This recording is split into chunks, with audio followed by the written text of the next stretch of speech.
Baik, sebelumnya, Assalamualaikum warahmatullahi wabarakatuh. Perkenalkan, nama saya Nabila Yafi Arsa dengan NIM A1C224014 dari ruang R002. Di sini saya akan menjelaskan materi mengenai bangun ruang sisi datar. Jadi, bangun ruang sisi datar dibagi menjadi 4 bagian. Yang pertama ada kubus, balok, prisma, dan limas. Yang pertama, saya akan membahas mengenai bangun ruang kubus. Jadi kubus adalah bangun ruang yang dibatasi oleh 6 buah bidang persegi yang kongruen. Jadi di sini terdapat 6 buah bidang persegi yang bidangnya ini kongruen, sehingga menghasilkan bentuk seperti ini. Nah, jadi di sini terdapat bangun kubus yang sudah dibentuk menjadi jaring-jaring, di mana pada gambar tersebut terdapat kubus ABCDEFG dengan panjang rusuk E seperti yang kita ketahui. Pada kubus ini kan terdapat 6 sisi bidang yang semuanya berbentuk persegi, sehingga bidang yang dimaksud seperti di bawah ini yakni ABCD yang ini di bagian bawah, BCGF di kanan, ADHE di kiri, ABFE di depan, DCGH di belakang, dan EFGH di atas, yang sudah tampak jelas di gambar ini.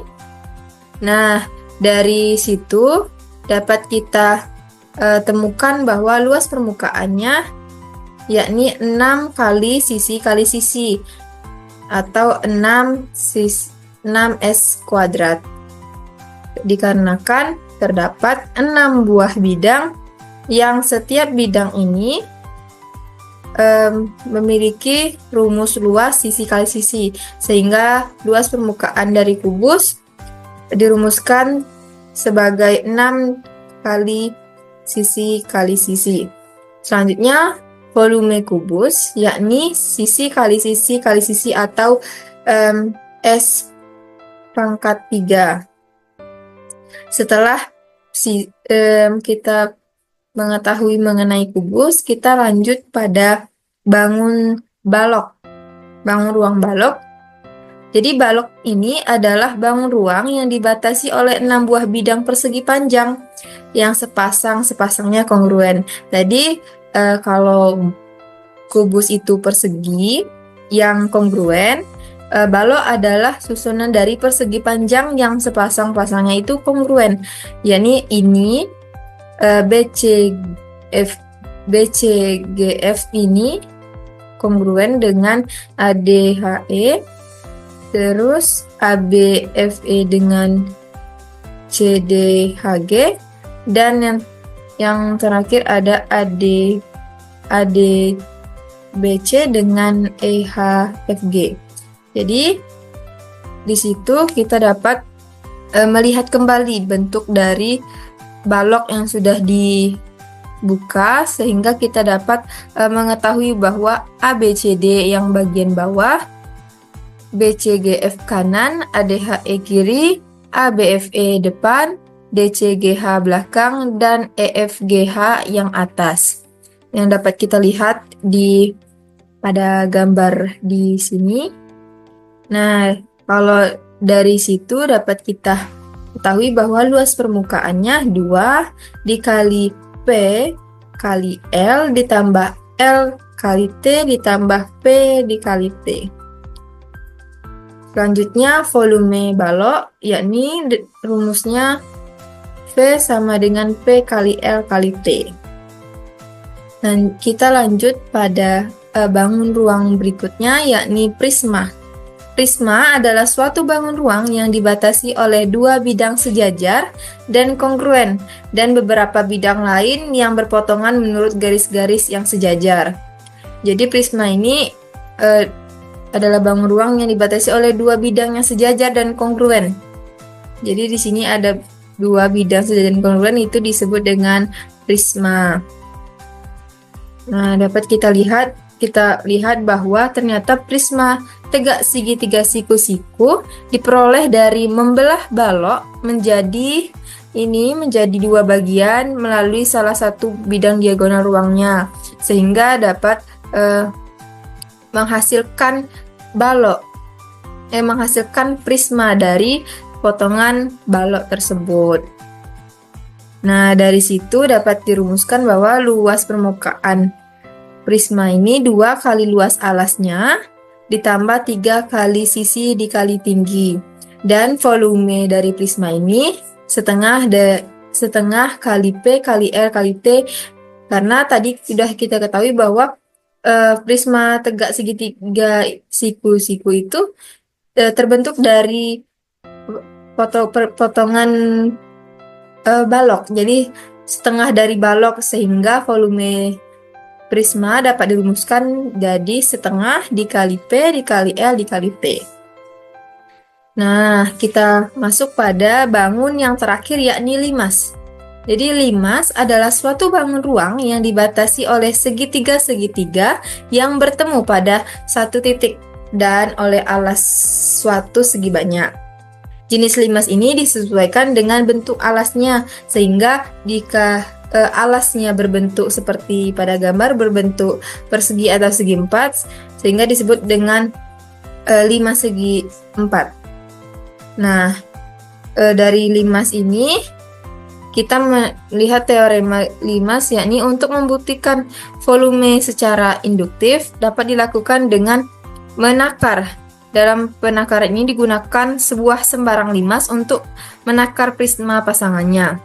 Yang dimaksud ini adalah prisma yang alasnya kongruen dengan alas limas dan tingginya sama dengan tinggi limas, sehingga mendapatkan bahwa prisma terisi penuh dengan 3 kali takar dari limas. Dengan kata lain, seperti yang dapat kita lihat bahwa volume limas adalah sepertiga dari volume prisma. Dan luas permukaannya dirumuskan dengan luas alas dikali dengan luas setiap permukaan sisi. Ini luas alas dengan luas setiap permukaan sisinya. Nah, itu merupakan definisi volume serta luas permukaan dari bangun ruang sisi datar tersebut. Berikutnya kita akan masuk pada menaksir volume dari bangun ruang tak beraturan. Jadi cara yang dapat kita lakukan untuk menaksir sebuah bangun, volume dari sebuah bangun ruang yang tak beraturan dengan yang pertama, persiapkan alat, yakni gelas ukur atau silinder pengukur untuk mengukur volume.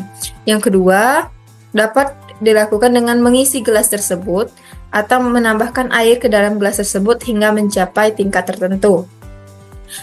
Yang ketiga, masukkan benda yang tak beraturan tadi ke dalam air dan catat perubahan volume air. Nah, setelah itu hitung volumenya dengan mencari selisih antara volume awal dan volume setelah benda dimasukkan. Selisih tersebutlah merupakan volume dari benda yang tak beraturan tersebut. Nah, setelah mempelajari materi tadi, kita dapat melakukan latihan soal. Ini saya akan membahas mengenai 2 soal. Yang pertama ada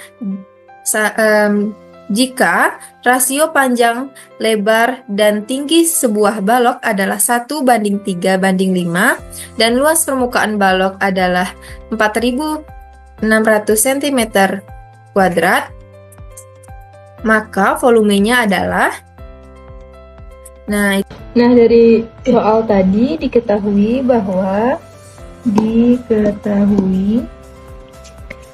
P banding L banding T sama dengan 1:3:5. Nah, jadi dapat kita tulis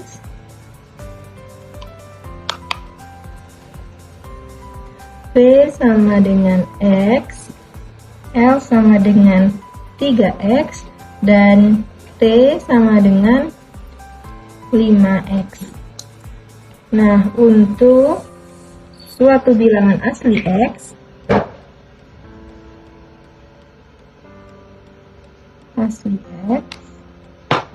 karena L sama dengan 4.600 cm kuadrat, maka kita peroleh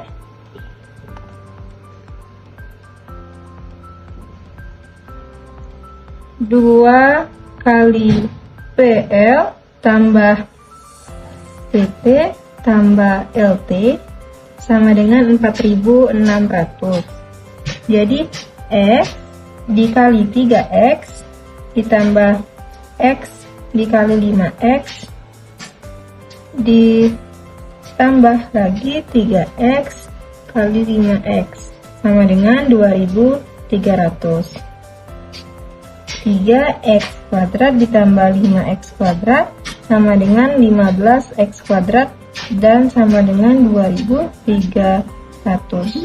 Kita jumlahkan menjadi 23x kuadrat sama dengan 2.300 dan x kuadrat sama dengan 100, sehingga kita peroleh x sama dengan 10.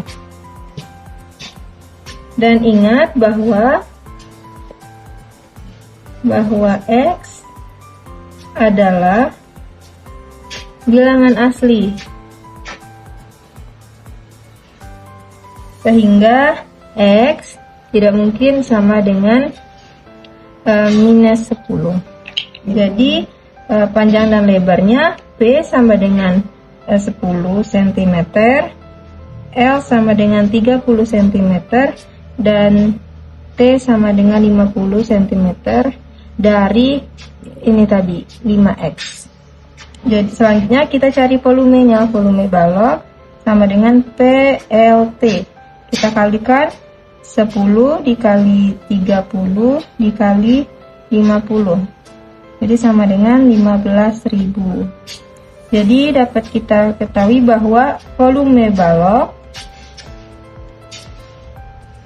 yakni 15.000 cm3.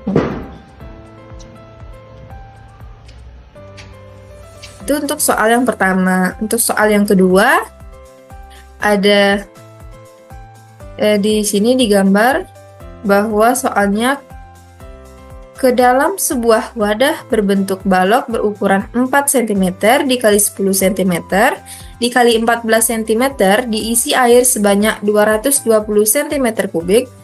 Kemudian balok tersebut dimiringkan sehingga luas permukaan air dalam wadah semakin besar. Dapat dilihat pada gambar, sehingga berapa luas permukaan air tersebut. Nah, dari situ informasi itu dapat kita lihat pada gambar. Nah, untuk soal yang selanjutnya, kita disuruh mencari luas permukaan air setelah dimiringkan. Jadi pertama yang harus kita lakukan adalah mencari volume balok yang berisi air. Jadi volume balok itu sama dengan volume air tadi, ada Mn, yang ini ada Mn dikali dengan AB sini. Jadi kita ketahui tadi volume baloknya kan 220, terus ada Mn dikali dengan AB-nya kan tadi 10, jadi kita dapat ADMN itu sama dengan 22. Nah, dengan ADMN 22, jadi berlaku ADMN ini sama dengan DM ditambah AN per 2 dikali dengan AD. Jadi 22 sama dengan DM ditambah AN ini dikali dengan AD-nya tadi sini kan, ini 4 dibagi dengan 2, sehingga kita dapatkan 11 sama dengan DM ditambah AN. Nah, kan diketahui tadi AN-nya 7 dan DM-nya 4. Dan ini PN-nya tadi 3. Jadi kita bisa tuliskan luas permukaan air sama dengan MN dikali dengan KN sama dengan 5 dikali 10 sama dengan 50. Jadi luas permukaan air adalah 50 cm kuadrat. Sekian materi yang dapat saya sampaikan. Lebih kurangnya saya mohon maaf. Terima kasih atas perhatiannya. Wassalamualaikum warahmatullahi wabarakatuh.